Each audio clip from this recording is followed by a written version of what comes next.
Copa America, Finalissima, বিশ্বকাপ এবং আরও একটি কোপা আমেরিকা। গত কয়েক বছরে আন্তর্জাতিক ফুটবলের মঞ্চে আর্জেন্টিনার রাজত্ব ছিল শাসকের মতো। প্রশংসা, গৌরব, সমর্থকদের উন্মাদনা সবই উপচে পড়েছে লিওনেল স্ক্যালোনির দলের জন্য। তবে এই জয়ের মিছিলে হারিয়ে গেছে কিছু অপ্রকাশিত গল্প, কিছু নীরব কণ্ঠ।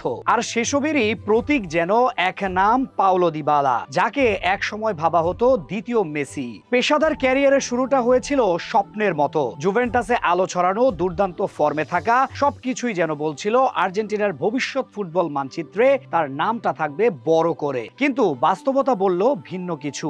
একটার পর একটা বড় টুর্নামেন্টের স্কোয়াডে ছিলেন সাধারণ একজন হয়ে, কখনো বেঞ্চে বসে থাকা, কখনো চোটের কারণে বাইরে থাকা, কখনো কোচের পরিকল্পনায় না থাকা। পাওলো দিবালার ক্যারিয়ার যেন এক হতাশা ও ট্র্যাজেডি। অনেকেই হয়তো ভুলে গেছেন দিবালাকে, তবে কে এই ফুটবলার সেটা মনে করতে হলে ভাবতে হবে গভীরভাবে। তিনি তো বিশ্বকাপের নায়ক, যা জানেন না অনেকেই। 2022 কাতার বিশ্বকাপ ফাইনাল দর্শকদের কাছে স্মরণীয় অনেক কারণেই। মেসির স্বপ্ন পূরণ, মার্টিনেজের সেই সেভ, এমবাপ্পের হ্যাটট্রিক, শুধু আলোচনার বাইরে দিবালা। কিন্তু তিনি কি সত্যি আড়ালে থাকার মতো?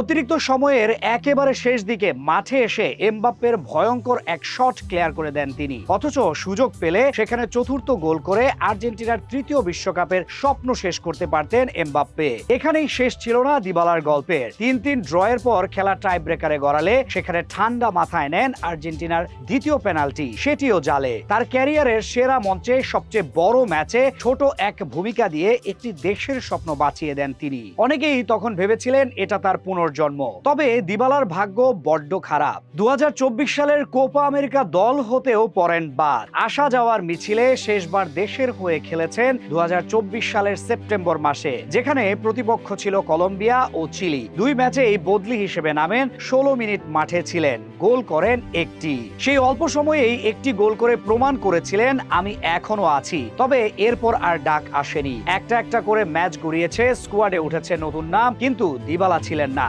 যেন কোথাও নেই। এরপর আবারও দলের বাইরে। দেখতে দেখতে পেরিয়েও গেছে এক বছর। ঠিক এক বছর পর যে বিশ্বকাপ বাছাইয়ে 2 ম্যাচের জন্য দল ঘোষণা, সেখানেও নেই তিনি। প্রশ্ন করা যেতেই পারে, তবে কি শেষ তার ক্যারিয়ার? আগামী বছর অনুষ্ঠেয় আমেরিকা বিশ্বকাপের ভাবনায় কি তবে নেই তিনি? যদি তাই হয়, তবে এক সময় যাকে ভাবা হতো নতুন মেসি, তার ক্যারিয়ার এখানেই শেষ। দেশের হয়ে একটি বিশ্বকাপ ও একটি ফিনালিসিমায় হয়তো তার অর্জন। বিদায় বেলা তবে দিবালাকে ধন্যবাদ দিতেই হয়। তিনি যে আনসাং হিরো ছিলেন বিশ্বকাপে, আর ফিনালিসিমায় তো একটি গোল করেছিলেন তিনি।